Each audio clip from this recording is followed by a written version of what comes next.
Please subscribe and you can download this code from description below. In Python, you may encounter situations where you need to convert a datetime object to an integer.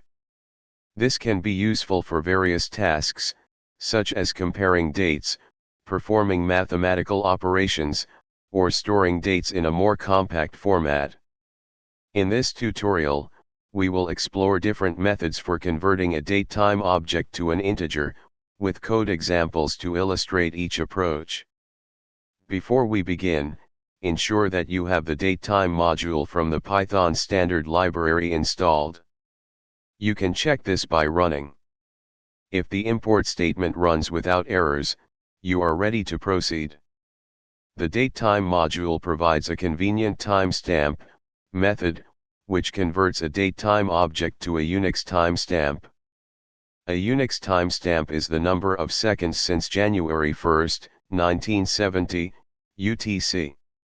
In this example, we create a datetime object with the date October 31, 2023, and time 12 hours.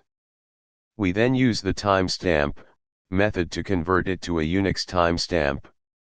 The int timestamp is used to convert the float value to an integer, as timestamps are typically stored as integers. You can also create a custom integer representation of a datetime object if you need more control over the format. One common approach is to represent the date as an integer in the format YYYYMMDD, which is easy to compare and manipulate. In this example, we create a datetime object with the date October 31, 2023, and then use the strftime method to format it as a string in the YYYYMMDD format. We then convert the string to an integer using the int function.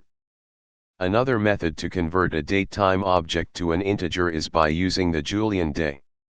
The Julian day is a continuous count of days since the beginning of the Julian period on January 1, 4713 BC.